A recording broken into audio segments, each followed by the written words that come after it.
optics of having this kind of summit at his personally owned golf club, which he continues to profit from throughout the course of the administration, his family getting richer and richer and richer as we go, is such a perfect summation or representation of what this administration is. It's just about him and personal profit and grift and ritual humiliation of other people who are much more qualified for their jobs and understand how the world works better. Welcome to Raging Moderates. I'm Scott Galloway. And I'm Jessica Tarlov. Jess, we need to talk about your blouse. Is this the Real Housewives of Tribeca? What's going on here? I am like luau chic for the day. I think it's going to be like 98 degrees. I had to do camp drop off. So Brian got this for me. It's actually, I mean, I don't want to like defend it if you just don't like it. It's a very nice dress, actually. And it's flouncy, which is good for breathability in the heat. But I don't know how often you buy your partner clothes, but Brian relentlessly buys me oversized clothes, and I don't know what that's about. He likes a big flowy dress. So here we are in the heat in a big flowy dress. A 6'4" handsome guy that's really into buying his partner clothes. This guy's dreamy. I mean, I did well, especially, for a later in life pickup. Later in life. You're still pretty young. I love that, later in life. How are you? I feel like now you're on the move. I'm good. I too enjoy women's clothes. I buy shoes. I'm definitely you're a shoe guy. As my ex-wife said, gay by day, straight by night. I love women's clothes and fashion. And no, you look lovely. I didn't mean to imply anything otherwise. I'm just used to seeing you. It's a bold print, to say the least. Like, you couldn't wear this on cable, but because I'm a podcaster in the morning, I can wear this to come and record. If you showed up like that, you'd straight out the door. You'd look like the Democrat who's just back from, sitting under a weighted blanket, complaining into TikTok before her ayahuasca trip, and they just brought you on to make the other conservatives look smart. Yeah, you can't show up with that. No. I'll be wearing a plain colored pantsuit by the end of the day. Don't you worry. There you go. In today's episode of Raging Moderates, we're discussing Trump's deal with the European Union, the mass starvation crisis in Gaza, and if Trump will pardon Ghislane Maxwell. Ghislane, it's Ghislane, is that right? Ghislane, yeah, I think so. Not that I care that much about getting her name right, but yes. There you go. All right, let's bust right into it. After months of threats, walkbacks, and last-minute meetings, Trump says he struck a trade deal with the European Union, standing next to the EU Commission president at his golf course in Scotland, of course. Trump unveiled a framework agreement that includes a 15% tariff on most EU imports, cars, medicine, semiconductors, and in return, the EU has committed to buying hundreds of billions in U.S. energy and defense equipment. Trump calling it the biggest deal ever made. I'm not sure if maybe the Marshall Plan or... Although the details are still murky, what's clear is that this move avoids what could have been a major transatlantic trade war, especially with a Friday deadline looming to slap 30% tariffs on EU goods. But the new 15% rate is still a big jump from the previous 10%, and some countries, including France and Germany, aren't exactly popping champagne. Jess, let's just start there. What is your overall takeaway from this deal? It's not even a deal, this framework. Let's say that, this framework. Well, that is the takeaway. And I know that the motto for the administration is supposed to be MAGA, right? Make America Great Again. But I think it could shift to the details are still murky. Because that's what you hear about every single trade agreement that has been floated. And I wanted to talk to you, and I know that you've spoken on your other pods about this, but we haven't yet on Raging Moderates. This conversation that's going on now about why the economy is still chugging along, that we were expecting end of days situation. And we're basically business as usual-ish, right? Like the market is unbothered by this. I know that we had the whole taco theme and conversation. I think that is applicable to what's going on. The Wall Street Journal had a great chart about what was promised, right? What he said would happen on Liberation Day and then what has actually been executed, and that he's 166 tariff letters short of what he said he was going to send by this Friday, August 1st. I think he's only sent 25 at this point. But can you break down why you think it is that everything, I wouldn't say that it's fine, because we have seen a lot of enormous companies report billions of dollars of losses, especially in car manufacturing. Walmart with the headlines, they're raising prices up to 51%. But why do you think that the market and the economy has been, I guess, more resilient than you would expect in the face of the damage that the Trump team has at least been promising to bring? It's a generous question. I'm not sure I'm going to be able to give you a satisfactory answer. I've said for a long time that I think two of the most damaging metrics in the Western economy are the Dow and the NASDAQ, because they give us sometimes cold comfort that the economy is doing well or that people are doing well. 10% conservatively of Americans own 90% of the stock, 50 to 90% own the other 10%, and the bottom 50 just have debt. So essentially, the NASDAQ and the Dow have become not indices on the economy. They become indices on the well-being, economic well-being of the wealthiest Americans. And shocker, the wealthiest Americans keep hitting 17 new highs so far this year. They're killing it. And I worry that we're studying to the wrong test. And that is, we believe that because the NASDAQ is up, that everything is fine. And what you effectively have in the global markets right now is that 50 to 55% of global market cap by market capitalization is represented by the S&P 500 or by U.S. publicly traded stocks, which is just incredible when you think about it.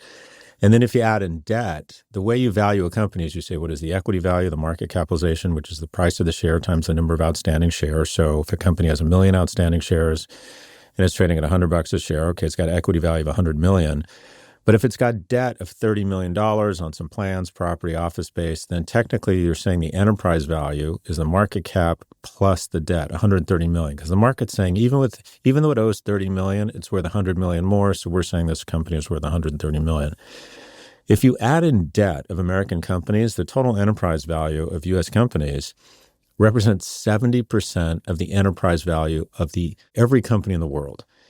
So effectively, if someone came to you, Jess, and said, all right, Jess, you can own every company in America for $70, or you can own every company in the world that's not in America for $30, which would you choose? The second option, right? Yeah, I would argue American stocks are just, quote unquote, conservatively fully valued, and a lot of people would say massively overvalued. And of the stock market that represents 50% of the total market cap of the entire world, 40% of that value is represented in just 7 companies.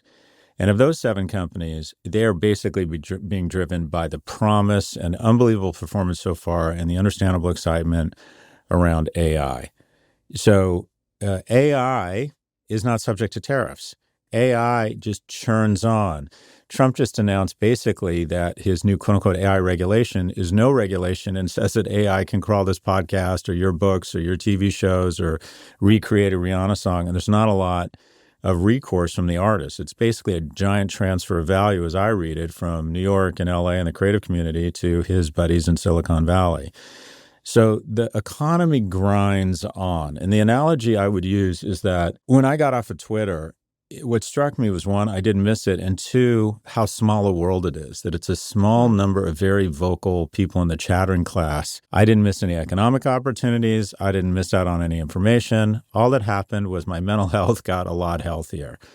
And what I think we're seeing with the Trump administration and generally in government is that the economy grinds on and that maybe these policies don't have as big an effect. And also because of the taco effect where people don't believe Trump anymore, the economy kind of grinds on. If you look at the real economy, consumer price index that recently came out, there's something in it for everybody. What do I mean by that? Catastrophists like me who don't like Trump look at the more inflationary subject items, and they are starting to spike. Okay, that's evidence that inflation is starting to kind of register or get traction. And it was going to take 6 to 9 months as it worked through the supply chain. General Motors just announced $1 billion reduction in profits, and they squarely blamed it, as did Stellantis, on tariffs. So you're starting to see the tariffs kick in. But at the same time, it was only about 2.7%, and the majority of the world would pray for 2.7% inflation. And to be clear, the markets went down and then have ripped back. The markets are doing one of two things. They're either saying these tariffs aren't that bad, the economy grinds on, you, Scott Galloway and other people, you're catastrophists, and there was no reason to be this worried. Or, quite frankly, the markets and these companies, specifically AI companies, who are immune to this, are just fine. But the real economy, the stress on families, supposedly this EU deal is going to result in about $2,000 in incremental costs for American households. So I worry more generally that we are studying to the wrong test. I would love to see a mental health index. I would love to see the number of people, the index around self-harm among teens. I would love to see an obesity index. Most people don't recognize, most people can tell you where the Dow or the NASDAQ is approximately, but they can't tell you that, 70% of Americans are obese or overweight. I feel as if we're tracking the wrong metrics, but of the metrics we track, the companies being largely driven by AI continue to march on.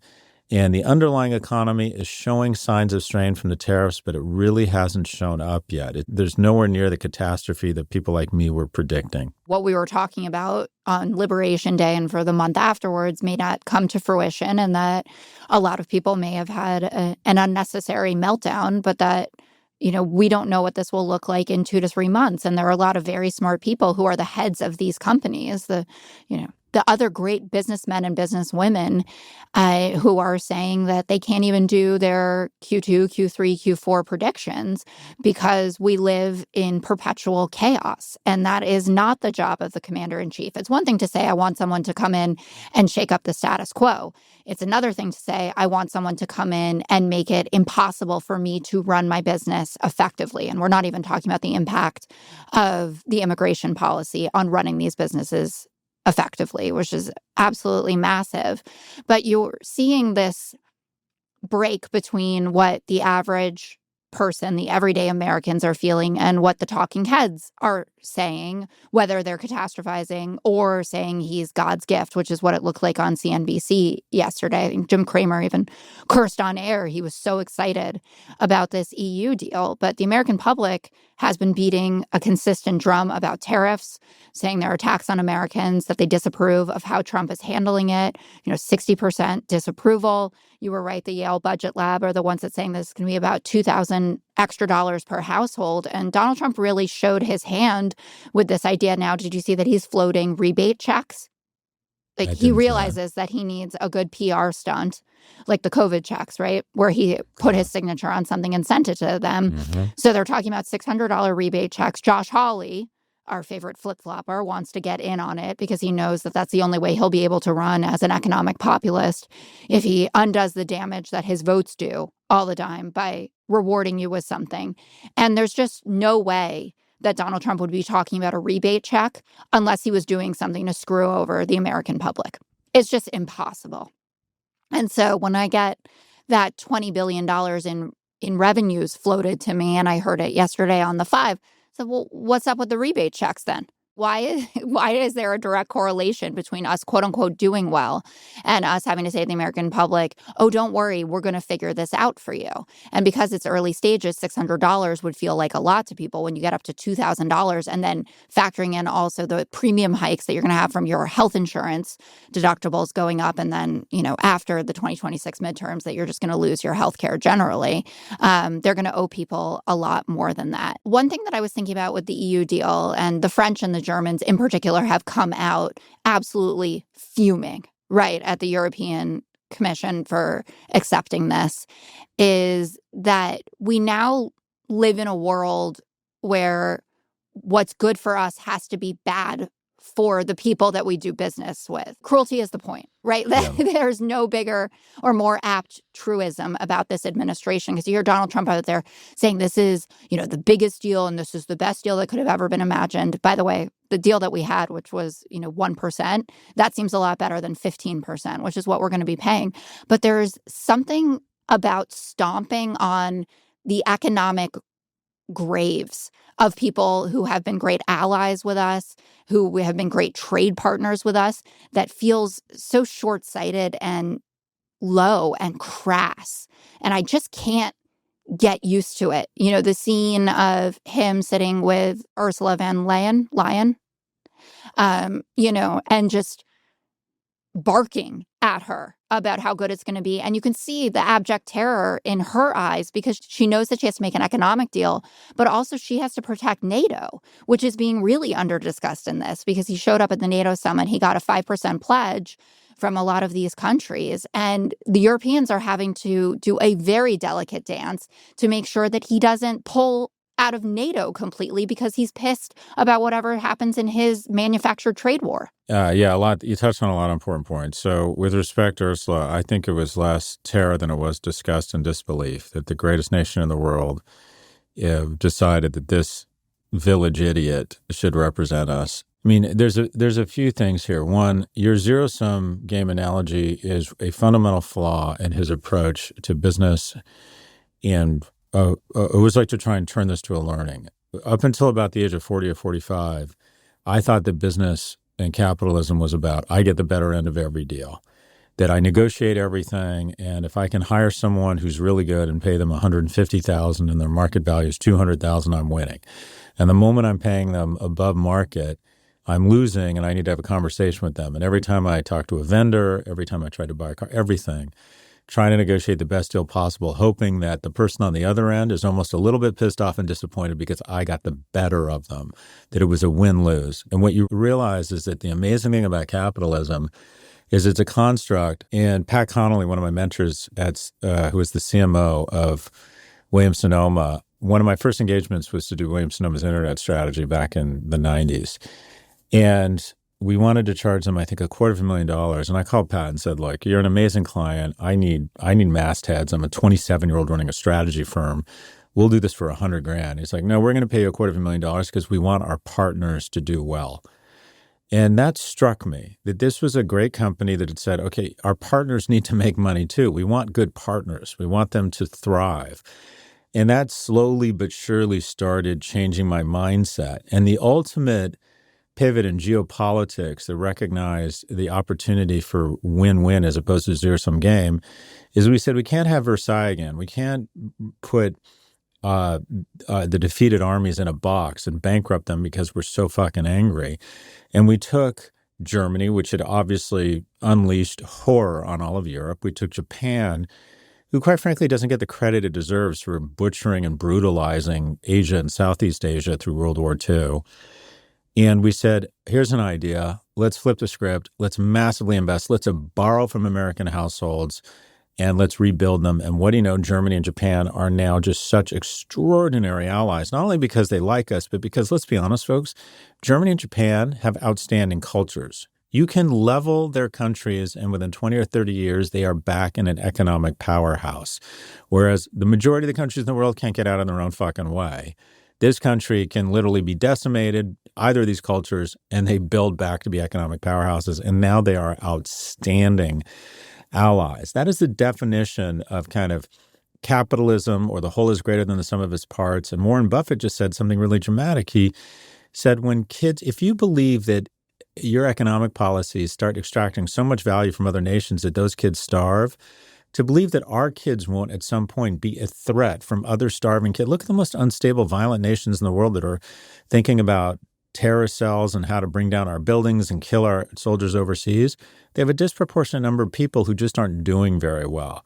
And this is one of his fundamental flaws, is he sees it as a win-lose. Right now, France and Germany are saying, if you look at this deal on its face, you have to give the Trump administration a win specifically on this deal, not on the philosophy of win-lose, but it looks like they have the better end of this deal. It looks like this will reduce, according to analysts, if this framework becomes actual law, which it may not, this will reduce EU GDP by 0.5%. That is a big deal in a place that's hoping for 2% growth. That's a pretty big reduction. The Prime Minister of France came out and said this is a dark day. And it kind of goes to game theory, and that is, when you're trying to organize 27, EU member nation states to an agreement, it is very difficult to speak with one loud, stern voice. There is an advantage to being a united states. And then the other point you brought up really is, if you will, the elephant in the room, and it's the following. One, they're our largest trading partner. This is the largest trading relationship in the world. So getting back to business, getting on with it, trading again, letting businesses plan their business, knowing, okay, it's the devil, this deal is the devil, but it's the devil we know. We need to get back to work. That's a good thing. The elephant in the room also was that I do think that the EU, or the U.S. had this hammer that basically, I would imagine part of this agreement is an informal or formal agreement to say the U.S. is going to continue to ship arms to Ukraine and defend Europe against an invader, and two, stop this nonsense bullshit talk about potentially withdrawing from NATO. Trump fans are correct in the sense that his reputation for being a little bit fucking crazy occasionally comes in handy sometimes. These nations were not going to increase their military budgets to the extent they're planning to under the Biden administration or a Harris administration because they were never going to believe that our rich, benign uncle was going to cut us off. They just didn't believe it, and they kept not paying or not paying their fair share. So to his credit, you are seeing a massive increase in military spending among European nations, which I think is good because they are, for the first time, believed it's a credible threat that he just might stop sending arms to Ukraine or supporting NATO. And I think this was an attempt to ensure that continues to happen. And then just the final thing here, and I want to get your response, is there is a bit of a conspiracy theory or a Machiavellian play, and my co-host on Property Markets, Ed Elson, pointed this out, that they have no intention of doing any of this shit. Yep. They're just delaying, 18 months until the midterms when there's a Democratic Congress. None of this shit, which arguably should have congressional approval, none of it goes through. And the EU has just basically said, let them put out a press release. I mean, the most ridiculous part is they're planning to invest, $600 billion and then billion. $750 billion into energy. How do you even measure that? What counts for that? That's just a big fucking number to put in his press release that he can say it's the biggest deal ever. And they may have said, okay, just tell the ugly fat kid he's good looking and that he's going to get to play on the varsity basketball team, and we'll deal with him later because we have math and English and we want the class focused and getting back to their schoolwork. There's a theory that all of this, the protest from Germany and France, was planted, and they're just saying, just placate this idiot, and it's never going to happen. Your thoughts? I'm not mad at it. And certainly once I read the pushback from the EU Commission where they said, none of this is a guarantee, it's our intention. I'm intentional about a lot of things. I've been meaning to work out. I am actually doing a juice cleanse right now. So if I get a little nasty, it's because I'm starving. But we all want to do things, right? I'm sure the EU would love a world in which they could invest more in American made, et cetera. But the truth of the matter is that they can't compel private companies. And everything that he wants shows his desire to be an authoritarian, right? He wants to live in a world where governments can push private companies to spend hundreds of billions of dollars. But guess what? They can't do that. They can say, oh, it would be nice if you did a little more of this. The same is true with the Japanese, who I love when you see the differences in the readouts. And the Japanese have been some of the most transparent about it, where they just say, no, actually, that didn't happen. We couldn't even get a meeting. Right. Or we showed up and they sent the lower level guy and we don't really know what's going on. I mean, Japan said basically the same thing as the EU. There's no guarantee of any of this. We're glad that we're at the table. And if you keep him at the table, and if the table happens to be at his own golf club, even better. I mean, the optics of having this kind of summit at his personally owned golf club, which he continues to profit from throughout the course of the administration, his family getting richer and richer and richer as we go, is such a perfect summation or representation of what this administration is. It's just about him and personal profit and grift and ritual humiliation of other people who are much more qualified for their jobs and understand how the world works better. I'm a bit of a Pollyanna in life. I know that I would not do as well in a boardroom as a shark necessarily like Donald Trump. And he does get a lot about human nature. I've turned into a Hobbesian on this. It's nasty, brutish, and short. I think that was an infinitely female statement, and you should stop that bullshit. You'd be outstanding in a boardroom, and no man with a little dick. Can I wear this? And arrogance and Dunning-Kruger would ever say that. You're absolutely going to be on boards, and you're measured and you're smart. Anyways, I'm being sexist. No, but in the good way. Only thoughtful, self-aware women would make that statement. A guy would be like, I'd be great in a boardroom. I'd show those motherfuckers. Anyway, I know. You'll be just fine. Those stats about applying for jobs and what men see when they look at a job listing, if they're missing 80% of the criteria, they're like, that's the job for me. And the women see that they're missing maybe 10% and they're like, oh God, I got to or I got to learn to code. Right. We go out and we immediately start taking a course or something that will help us. Anyway. You know, the flip side of that, I'm going way off script here. That's somewhat of a negative is if you present women with a guy that has 80% of everything they want, 80% of them say that's not enough. If you present a guy with a woman who has 80% of what he wants, 80% say that's enough. Really? Women have a much, much higher bar than men. Different talk show. Anyways, I'm sorry. Go ahead. No, I mean, this is about human dynamics as well. So it's all welcome. And you know that if we could have a podcast only about dating dynamics and things like that, sign me up for that. I find it fascinating. And this trickle, I don't know if you've been noticing all these editorials in the New York Times about, how women have no interest in men. And there was another one about man keeping and how men are asking too much of their partners now because they don't have enough friends. So they're actually talking to women about their feelings, which I thought was the goal. Like my dream scenario is that Brian has no friends and has to talk to me about everything because I stay up later than he does and just want to talk all the time. Oh, you're an night person? You like to chat? Yeah. And he works market hours. So he's like, I'm going to sleep. Tired. And you can watch The Hunting Club by yourself, which is just softcore porn. I don't know if you've seen it. Anyway. I'll watch it twice. I think we should explore this, though, because I think it's super interesting. My TikTok or whatever it was that has kind of gone viral. It's so weird. You never know what's going to go viral. You have shit go viral. Which one? I feel like I have a lot of folks in my life, which I think is a great thing, who are newer to you, who are sending me, well, your Elon Musk one lives forever, that people are obsessed with that. But I don't know which one. Yeah. But what's interesting about it is you don't know what's going to go big and what isn't. Sometimes I get up a show and I think, oh my God, I just crushed it. Jesus, smell me. And nothing cares. happens. And then someone clips 12 seconds of something and it goes everywhere. But the latest one is one I did with this woman, this really talented podcaster named Liz Plank. Oh, yeah. And she does, what does she does? She knows. Or Men Troubles or whatever. It's kind of a dating thing. And I went on it and I thought, no one wants to hear a guy my age talk about dating. It's very cringy, but I like her. So I went on. And I said, I think men should pay for everything initially in a relationship. And I just did the math. Okay, so women have a much shorter window for gestation. If you would like to have sex at some point, and that's the reason most people men go on a date. Most men date is the prospect of sex. In addition, the downside of sex is so much greater for women than men. In addition, the big point that it kind of punctures a myth is that men get more from relationships than women. If you look at the data, a man needs the guardrails and the emotional support of a relationship more than a woman. When a woman doesn't have a romantic relationship, she pours that energy into work and friends and can still have quite a nice life.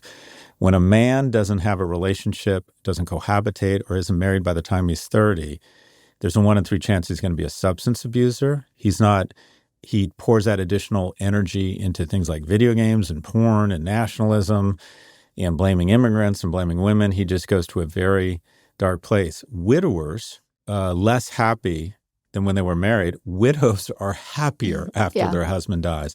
So the reality is a woman's years, specifically in her mating years where she's fertile, her time, quite frankly, is just more valuable. The downside potential of sex on that date is much greater for her. And you are going to benefit more as the male from a potential relationship, which says to me that a means of establishing that you recognize the asymmetry and trying to compensate for that asymmetry and the fact that her time during her mating years is more valuable than yours, as your window for mating, quite frankly, as a man is about 50 years versus, say, 20 for a woman, crazy, yeah, is, in my view, to start by paying. And what I tell my boys, and this sounds sexist and people are horrified, that when you're in the company of women, you pay for everything. And they're like, Dad, that's lame, that's boomer. And I'm like, yeah, maybe it is. It's as old as time. I mean, women are attracted to power and someone who can take care of their kids. And a way you show that you're serious about that is you make an economic sacrifice called paying for the date. And it exploded, and a lot of people agreed, and a lot of people disagreed and say, this is the patriarchy, you're trying to own us, da-da-da, we don't want to owe you anything. And I'm like, that's not what I'm saying. But I still hold to that. I do think that men should pay on dates. I don't know how we got here, Jess. Do you have anything else to say about the EU tariffs? I agree with you about dating. And what I would say is that I think too many men think that the first date or early dates have to be this extravagance in terms of how much it costs. It just has to be thoughtful. So you should just live within your means. Like a lot of my friends are doctors and they dated other doctors, and no one is earning any decent money for the first kind of 15 years, right, of your life. There are ways to have a great cheap bowl of pho, for instance, and take someone to a restaurant that they may not have had on their radar, or to do something thoughtful. And it's romantic to ride the subway together. Like, there are ways around this. I hear guys saying, oh, well, it'll cost me $500, right, if I want to go out with a woman and really impress her. We want to laugh and have a good time Yeah. and have a non-threatening sexual encounter. We're not that difficult to figure out. So I'm totally with you. And I think it is a nice gesture. And then you figure out your lives together. You figure out who earns what and how to make this fair and equitable. But your boys should take advantage of this, because you saying you should pay means daddy's going to pay. And that's the best time of life, when you're traveling with a partner on your parents' tab. Yeah. And granted, a dad who lost his virginity at 19 may not be the right person to be giving his Oh, 17-year-old son no, dating advice. that's nice. I hope it was beautiful. Oh, no, it wasn't my intention. I've been trying since much earlier. No, I just couldn't find a willing partner. Anyways, but I've said around dating, I'm like, it doesn't have to be fancy. It doesn't have to be nice. You don't want it to be Yeah. fancy. Just what you said. But Make an effort. You need to make an effort, and you need to take charge. This is where Yeah. we're going. It's not, well, what do you want to do? No. The You are a indecision is player. terrible. You have an idea. You're going to take her somewhere fun. This is what we're doing. How does that sound? I'll pick you up at this time, or I'll come get you and we'll take the Yeah. tube together. I think in New York, it's now an expectation you send a car.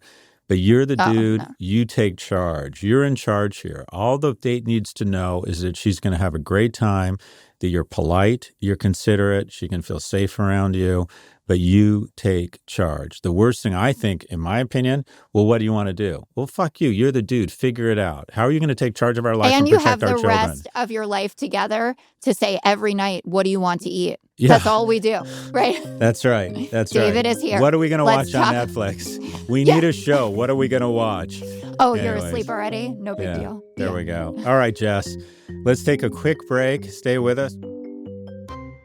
Welcome back. It's been another week of devastating updates out of Gaza. Local health officials there say people are dying from mass starvation and malnutrition, with the toll rising over the past week. This despite Israel's daily pauses in military operations, which haven't translated into meaningful relief. Roughly 100 aid trucks made it into Gaza over the weekend, but experts say that's a fraction of what's needed. In a policy shift, President Trump now says the U.S. will open food centers in Gaza. He even went as far to say Israel has a lot of responsibility for limiting aid, a direct break from Netanyahu, who continues to deny there's any starvation happening at all. And in another sharp foreign policy turn, Trump announced he's shortening the deadline he gave Vladimir Putin to strike a peace deal with Ukraine. What was originally a 50-day window is now just 10 to 12 days. Yeah, good luck with that. Jess, Trump is now openly contradicting Netanyahu on starvation in Gaza. Is this political calculation or a genuine shift in how he plans to approach Israel? I think that it's both. And I've been eager to have this conversation with you for the last few weeks, because I'm not sure if you're feeling what I'm feeling as, an avowed Zionist, and some people are very supportive of Israel, but I feel like everything has changed. And I don't know if my algorithm flipped, because there were certainly people saying that Gazans were starving for a long time. And I obviously knew that there were mass civilian casualties, but I was stuck on October 7th, which I think is important and a righteous place to be stuck, and that control is in Hamas's hands. They could give back the hostages and we could end this. But considering who the players are, and it's a terrorist organization, and it's the Netanyahu government, that I have been pushed to feel that there's no choice but to acknowledge that Israel is playing an important role in making the lives of these Palestinians absolutely untenable and impossible to carry on. You look at that just in the deaths. And, on a monthly basis, I think it was like 48 last month, 20 of them children. And since we've seen the shift to Israel administering the aid, the establishment of this Gaza Humanitarian Foundation, the reduction in aid that's getting into Gaza is 250,000 tons less from the last ceasefire to the most recent look at what's gotten in. And that comes from the Wall Street Journal, right? This isn't coming from the Gaza Health Ministry. We need more independent monitors in there. We need the press to be able to be allowed in. And I feel like I'm going through a period of complete reevaluation of what I thought had been happening there the last 18 months. And it's heartbreaking for the Palestinians, for the Israelis, many of whom have been saying this themselves. And I feel like American Jews or American supporters of Israel have, to some degree, just been having this bubbled conversation about the realities over there. And I don't know, it's not a mea culpa. I feel really lost and so sad about what's going on and understanding why this sea change is happening. And I hope that President Trump keeps leaning into it and that we make it possible for everybody who needs to get food and aid to get it, and that there's also some way to hold Bibi Netanyahu back, because he is taking full advantage of every opportunity that he gets to bomb somebody else, to consolidate more power. And I'm really sad. So I've been accused of whitewashing the situation in Gaza. So I just want to acknowledge some of the data here. Of the 74 malnutrition-related deaths that have occurred so far this year, 63 of them happened this month. This includes 24 children under the age of 5, a child over 5, and 38 adults. About 20% of the children under 5 in Gaza are malnourished. So 1 in 5 kids. This month alone, over 5,000 children under 5 have been hospitalized for malnutrition.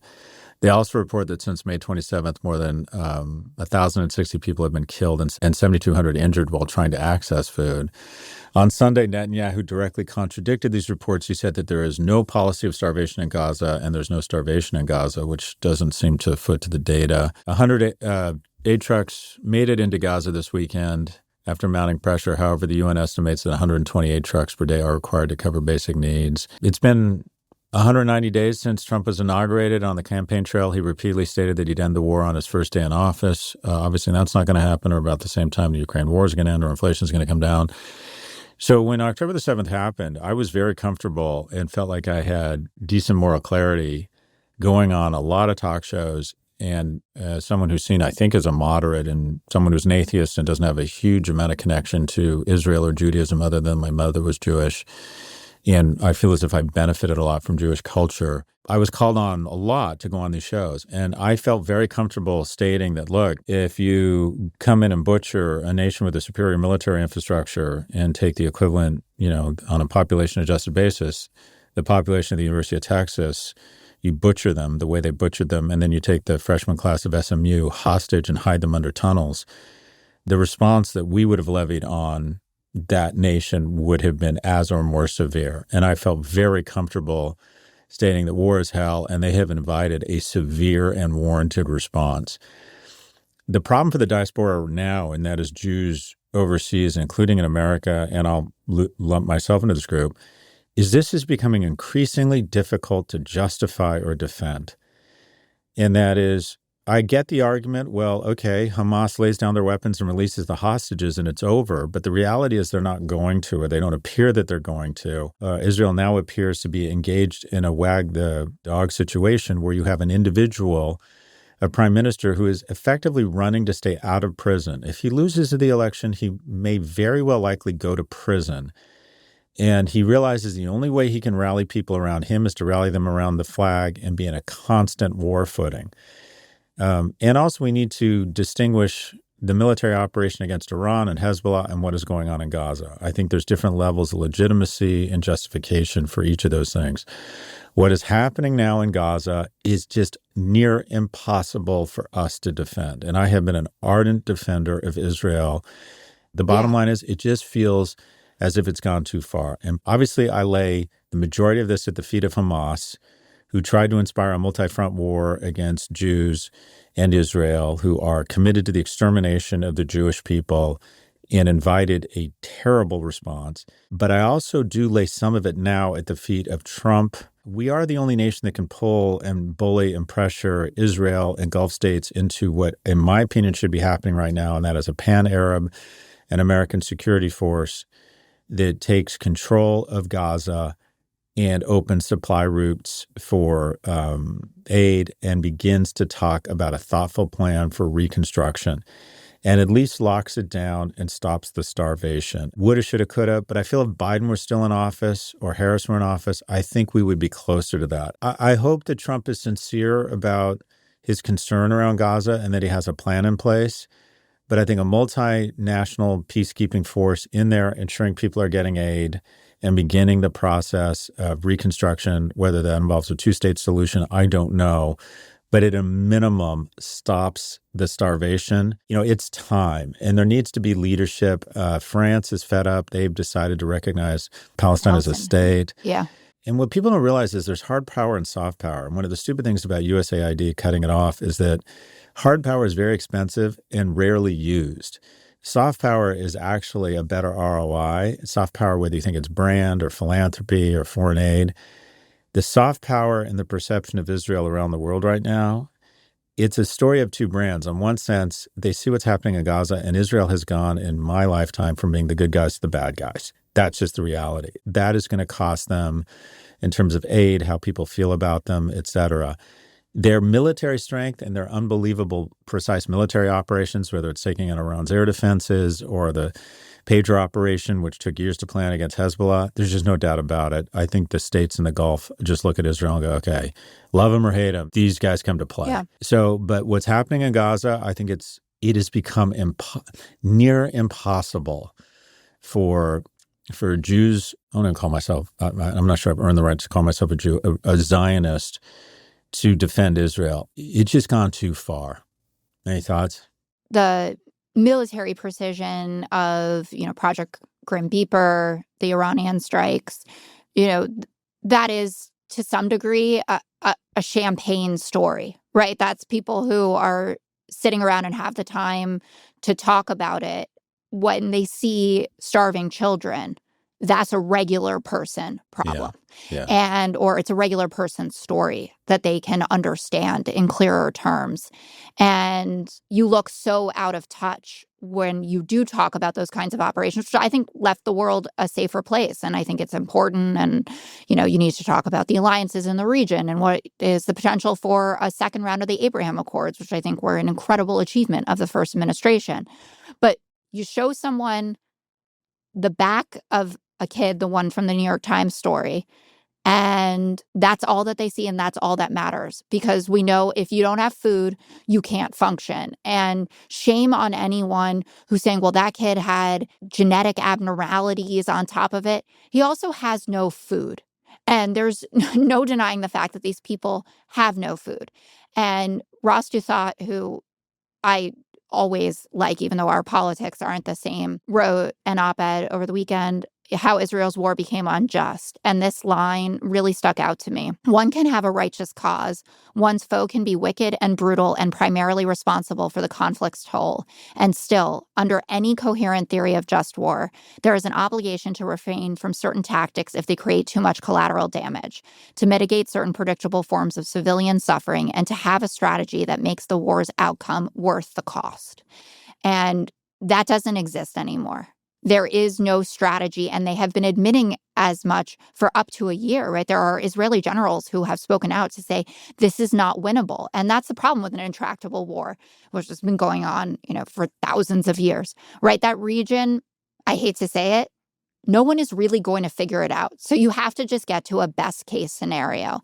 And I think that the one that you propose makes a lot of sense. And hopefully Israel has garnered enough goodwill with other partners, or frankly is important to them enough economically that they will help sort this out. More Arab states need to take refugees than they are. They have a thing against the Palestinians, and they're going to have to get over it. And maybe this pushes us in the direction. But this inflection point, you're seeing it on every single level, the average defenders of Israel, my text messages are full of people who were unrelenting in this. Bring them home. This is Hamas's fault. Who are saying either that this actually is a genocide, which I am not comfortable using that terminology, but there are people who think a lot like me who are using it we have to be able to do more. The presidents of 5 Israeli universities sent a letter to Netanyahu. They've never done this before about addressing the hunger crisis. Israeli human rights organizations, now 2 of them released reports calling it a genocide. That has never happened before, that an Israeli organization has done that. I think also Netanyahu's not going to do it. But when you have people like Ben Gvir and Smotrich in your government, you are not acting as a good faith actor at that point. Like, these people that are saying that if 2 million people die, so what? We need to bring the Israeli hostages home. They are hurting your cause more than helping them, and they should be out. On Friday night, I was invited to a Shabbat dinner in Riverdale here in the Bronx, and Richie Torres represents the district, and he was there. And the conversation was around just this. What's going on with Israel and Gaza? What's going on with our politics of this at home here? And there were a lot of very concerned Jews sitting around that table saying that we are surely losing public opinion at this point. Netanyahu is at record lows, deservedly so, in my opinion. But within the Democratic Party, it's even more bleak. And you've seen Representative Torres, who, we were lucky enough to have on the podcast, doing more and more interviews where he's saying this is unsustainable and that the damage done between the Netanyahu government and the modern day Democratic Party is irreparable at this point. And that's very concerning to me. There was an Israeli at the table who told us, is left-wing guy, has lived here for a long time, but he was talking about the protests when Netanyahu tried to do the judicial overhaul. Remember, there were hundreds of thousands of people on the streets on a daily basis protesting against it. He said that there were moments actually where Israelis were wearing MAGA hats because they feel like Trump is the only person that can actually stand up to Netanyahu. And that Biden would have been a lot more lax about this, that Kamala Harris would have been a lot more lax about this. And that story about Axios reported it, that after Netanyahu bombed Damascus for seemingly no reason last week, that Trump got on the phone and basically said, what the fuck are you doing? Right? That isn't a call that Biden would have necessarily made. And that stuck with me because those are liberal-minded Israelis, right? Those are people who probably loved Obama, wanted Hillary to win, et cetera. And the imagery of seeing hundreds of thousands of Israelis sporting MAGA hats is something that sends, a real shiver up my spine and almost indicates that there might not be time left for us to be able to repair this relationship. I'm saying this as a Democrat, and to be able to do the right thing in Gaza. Yeah, I wonder if coming out of this, I believe Netanyahu is likely going to do more damage to Israel, or has done more damage than Trump hopefully will do to America. One, on the front end, Netanyahu's deal with the Israeli public was always sort of this unwritten deal of, I'm violating the Constitution. I'm not very democratic. You may not like me, but I'll keep you safe, right? I'm a hard ass. Like every strong man, right? Yeah, I'm a hard ass. I'll keep you safe. Well, the bottom line is he failed. I went to the Gaza envelope. I toured some of the affected kibbutzes.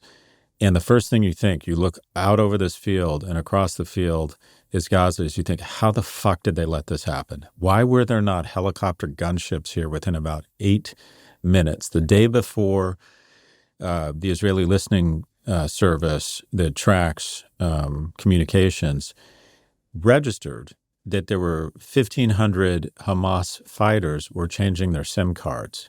Why would they be doing that? And yet they were totally caught flat-footed. So he failed in his promise to keep them safe. And then I believe there's just going to be a flow of ill will towards Israel and a flow of goodwill towards people who are looking to harm Israel because of his actions. I think he has been an absolute disaster for the well-being of Israel, not only on the front end. He should be accountable. Golda Meir was brought into office because there was a reckoning, and Israel's good at this. They're better at this than us, of after the situation is addressed, having a reckoning and really looking hard at what happened and who should be responsible. That's actually what brought Golda Meir to power, is the prime minister before her was held responsible for tactical errors. That's going to happen here. And quite frankly, the ramifications are probably that he's going to go to jail. Not for that, but for, disassembling the Supreme Court and all sorts of other shit. I just can't imagine anything that has been worse for Israel right now than Netanyahu. Anyways, with that, any closing thoughts before we move on, Jess? Just to say that the strongest argument for changing course and this has been actually returning to Jewish values, and that it is not Jewish to be withholding aid from people in complete crisis and through no fault of their own. And Hamas is a evil terrorist organization that did one of the most unthinkable attacks in history, what they did on October 7th. And they hide amongst civilians. They don't care if they use it as a human shield, schools, hospitals, it doesn't matter. But our Jewish values demand that we rise above and that we do the right thing here. And I'm glad to see that there are the beginnings of a policy change. And I hope that that continues and that we see a world in which we can have a two-state solution. There's that Pollyanna again, but that people like Netanyahu and Ben-Gvir are no longer in power. That's a good place to end it. Let's take a quick break. Stay with us. Welcome back. Before we go, we're going to check in on the never-ending Epstein saga because things escalated again last week. The Wall Street Journal reports that Trump was personally briefed that his name does in fact appear in the Epstein files. In response to growing backlash over how his administration is handling the case, Deputy Attorney General Todd Blanche spent 2 full days interviewing Ghislane Maxwell. She's also been subpoenaed to testify before Congress the week of August 11th. Then on Monday, Trump told reporters he can pardon Maxwell, who's serving a 20-year sentence for sex trafficking, but insisted that nobody's asked him to do it. He added that it would be inappropriate to discuss, well, of course, discussing it. Speaker Mike Johnson called the idea of a pardon outrageous. Jess, what are your thoughts here? If he pardons Maxwell, it's end of days kind of stuff. Like, I posted on Twitter because I haven't had the mental strength to remove myself from there. But that, pardoning Maxwell makes pardoning violent January 6ers look like good judgment. This woman participated in what Epstein was doing. She wasn't some administrative assistant. She was there in the room. The Republican Party are obsessed with groomers. There's your groomer. And she's sitting in a cell for 20 years, which frankly seems short. And Mike Johnson said that as well, that he thinks that she actually should have had a life sentence. And I don't know, Trump regularly says, well, I'm allowed to do it. I don't know. I haven't really thought about it. And he did that with everyone that he pardoned from the quote unquote Russia collusion hoax, right? About Roger Stone, Manafort, et cetera. Because of how bad the Epstein saga has been for him, I actually think that the pressure will be enough that he is not going to pardon her. She's also a known liar, right? She's accused of perjury as well. So, when her lawyer says she spent 9 hours telling the truth about up to 100 individuals, there's no way that she actually was telling the truth about all those individuals. And you can see it reflected if Trump says, I never had the privilege of going to Epstein Island, which is such a weird way to talk about this, like he got left out of the trip to the Maldives or something like that. But, he's still focused on everybody else that would be in the Epstein files or known associates, especially the Democrats. They're beating the drums as well about, the quote unquote new intel, which is just recycled from before anyone actually did any investigating, what Tulsi has been rolling out. And basically anyone who's an honest broker, which is limited these days, has said this is so dishonest. That was Dan Abrams's phraseology. And, this has always been a wild goose chase. But they have a real problem on their hands because this is week 3 going into week 4 of it being the top story. Donald Trump can't do anything. He can't even announce this enormous win of a trade deal with the EU without someone asking him about Epstein. It's following him to Scotland. Whatever trip he takes, whatever movement he makes, wherever he goes, there's going to be a question about this. The American public is pissed. He's minus 37 in approval on this, and 75% of Republicans. That's the biggest number you're ever going to get of Republicans are dissatisfied with the way that he's handling it. Does that mean that they hate Donald Trump? No, he still has like a 90% approval rating within the party. But 75% is a force to be reckoned with. And these influencers who are, they're not actually in the cabinet, but they sure seem like they have the level of access and influence as someone who's in the cabinet, or at least with a lower level cabinet job, are still beating this drum. And they're talking about it on their shows constantly. Joe Rogan, I want to make sure that I get the quote right, but he said that this is the hard line in the sand and that the administration is gaslighting them. And he's not wrong.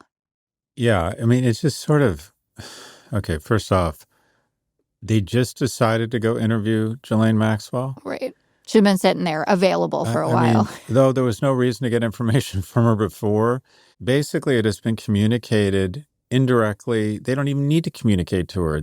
Her own lawyer has said, hey, Ghislane, would you like to get out of prison in less than 20 years? Yeah, that would be nice. How can we do that? Well, anything that you give to the Attorney General's office now in this 2 days of interview that sounds credible enough for them to release, and to the extent it can, exonerates the president from pedophilia, would have a likelihood, a high probability of not getting you a pardon tomorrow, but getting you a pardon in about 31 months before he's about to leave office. And a lot of people have said, well, that would just cause a shitstorm. And I don't think he cares. In 3.5 years, he's going to be an 82-year-old obese man who has pardoned himself. He could give a shit how many of his own party or Democrats are clutching their pearls and saying this is outrageous. So I think the fix is in. I think this is obvious. They're about to announce that she has information, and it'll be something along the lines of, while he was there and they were good friends, and I did see him in the company of women, there is nothing that shows, oh, and by the way, he never, ever, or maybe even made some comments that he wasn't interested in underage. I'm stopped using the term underage women. People have, in the comments, reminded me repeatedly, these are girls, these are children. But the fix is in. There's absolutely no reason to interview her unless they saw political advantage in interviewing her. The Department of Justice is not like our traditional Department of Justice, where it attempts to go up the food chain and convince people along the way to turn in and to indict and to prosecute people more senior. This is the opposite. This is, we're going to do everything we can, gymnastics, to try and figure out a way to, turn this chicken shit of a scandal into chicken salad for the president, knowing, and this is the problem with an autocracy and a corrupt president. Think about this. The president is scared shitless. That's pretty obvious.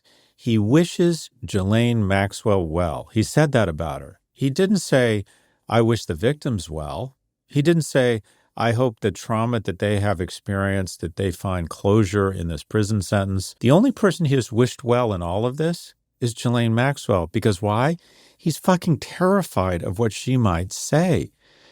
And so to think that she and her defense attorney haven't done the math here, and to believe that this entire apparatus that was one of the greatest apparatus in the world, the AG and the Department of Justice, which have been totally perverted and have turned it into a weapon, the sparrows of the high sparrow that are just focused on doing whatever they think is good for Trump. I mean, this is just too obvious. And then the pushback I get is, well, the base will go crazy.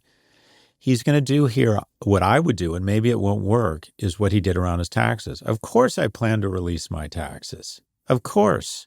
And then he never does it, and he's never going to. So of course I'm going to release the files, or he releases the files and the names Bill Gates and Bill Clinton aren't redacted, and then everything else is redacted. and Larry Sumner's and, all these famous Democrats. But the idea that he's worried about the backlash of what's going to happen to him, I just don't, I think Honey Badger don't care. I think if he gets to the end of his administration, he's going to pardon her and then he's going to go play golf and die an obese old man alone, which is some compensation. Well, I think, putting the timeline on it makes it a lot more feasible that this could be the running out the door thing. I think people are thinking about it in terms of what could happen in the next few months versus what am I going to do as my final act. When I get thousands of people coming out of the woodwork, right, saying I need a pardon or, my friend needs this or you should really take a look at that. So I guess that is possible. And I agree with you that he doesn't care. And you see that even in the way that he treats people who could be or should be the heir apparents for the next administration. Remember how he wouldn't even say like J.D. Vance would make a great president. He's like, yeah, no, I'm in charge. And that's how people who are smart analysts about the modern Republican Party look at things. Like when I had Kellyanne Conway on asking her about the future of the GOP, she said it's going to be pretty much lost in the wilderness, right? Because they have no organizing principle besides Donald Trump. And he is the kingmaker for everybody, even if he doesn't necessarily help you electorally, as we've seen over and over again in tight races. But he's the guy. And he's also shown an incredible capacity to be able to live in a bubble quite happily. So if his bubble is going to be Mar-a-Lago, which, it should be, you're 82 years old, you got a bunch of grandkids, you have a members club where people come just to adore you all the time, like I would want to live in that bubble too, then he especially wouldn't care about something like that. So I guess I could see a pardon if it was a final act. I cannot see a pardon happening right now. And you brought up, saying we shouldn't just be talking about victims. We need to make sure that we say that these were children. Teresa Helm, who was one of the young children who was abused by Epstein and Maxwell, did an interview with MSNBC. And she said it would mean the complete crumbling of this justice system that should first and foremost stand for, fight for, and protect survivors.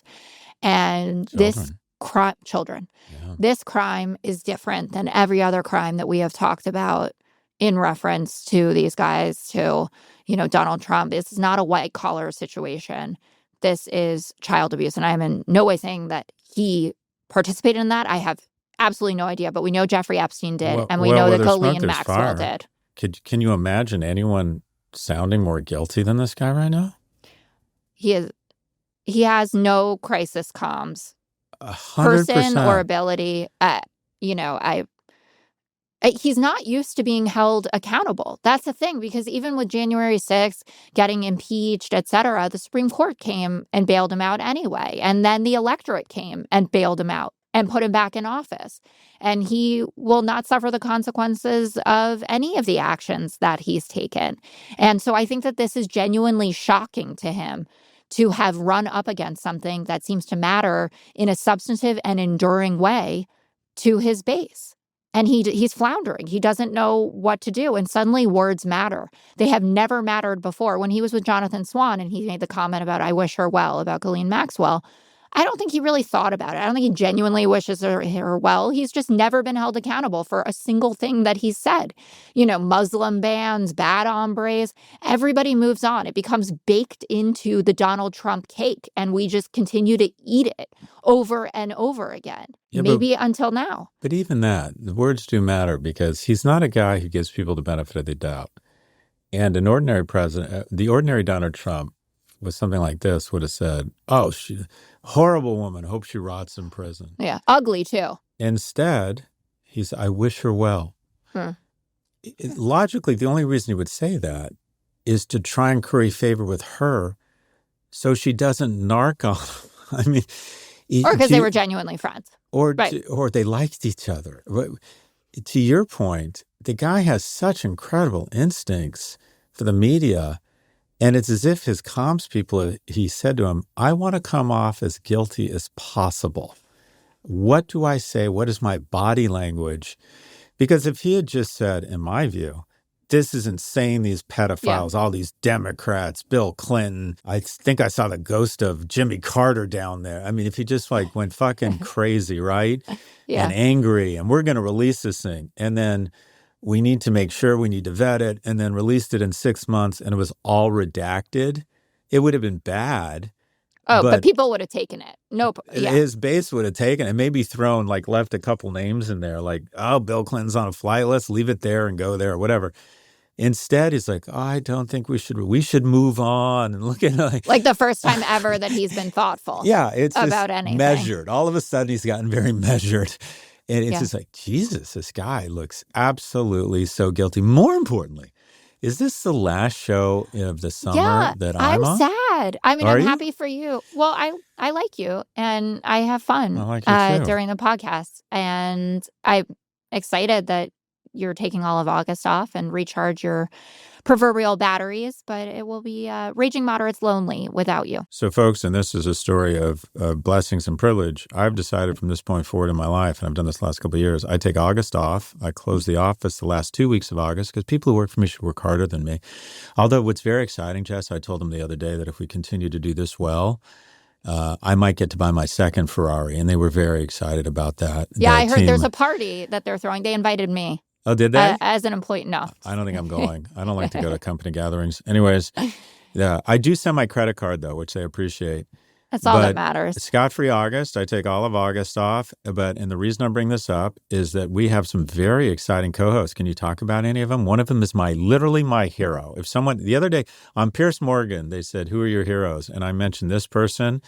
And the comments were like brutal. Can you mention who our co-hosts are? Well, I don't think this was your hero one, but I think you like him a lot. We have James Carville next amazing. week. We're going to have us an election. We're going to count some votes. Yeah, we're going to have us an election. That guy's a fucking gangster. He's not my hero. Okay. We have Hillary Clinton, who my hero. I think. My hero. Yeah. Smart. Yeah, I mean. Incredibly smart, does the work, never lost her focus, and that is always helping women. Would have been the children. most qualified president in American history. Literally, the most impressive person in my view. I absolutely love Bill Clinton, and we elected the wrong Clinton. And I think she is. I think she is an incredible public servant. And I think every time I listen to her, I'm like, this woman just brings the gangster. She has such an incredibly high IQ.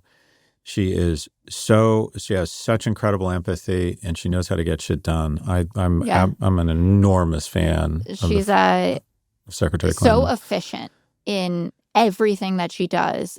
To the comparison of how we're talking about how Donald Trump talks versus how Hillary Clinton talks, I don't think that I've heard Hillary Clinton use an extra word that she didn't need to. You know, everything is so precise. And I know, people in life have had complaints about her. Obviously, she lost the 2016 election. But there are very few people, or no one that I can think of besides people that I actually know in my real life who have affected, the way that I see the world more than her. And as an elder millennial woman who wears a pantsuit myself, she's like my heart. I can't explain or properly put into words how much I think her example means, and I'm so excited. Like I might start crying. I'm so excited about this. Secretary Clinton is going. This is what you call a major upgrade. Secretary Clinton is going to be amongst others. Well, yeah. No, let's be honest. Yeah. Sorry. Yeah. Let's be honest. Yeah. She has two sayings that I constantly parrot. The first is, you can't put snakes in your backyard and expect them just to bite your neighbors. I love that. I use that all the time. And then I always use, whenever anyone says something mean about me, I go back to the debate where she says, well, that hurts my feelings. I love that. Anyways, folks, that's it for this episode. Thank you for listening to Raging Moderates. Going forward, you'll find Raging Moderates every Wednesday and Friday. Subscribe to Raging Moderates on its own feed to hear exclusive interviews with sharp political minds. This week, oh my God, another hero. Literally another hero of mine. Senator Warner is Senator a Warner. hero. I wanted him to run for president. He invited me down. He invited me down to, after I wrote my book, The Four, about 7 years ago, and he wanted to know about big tech.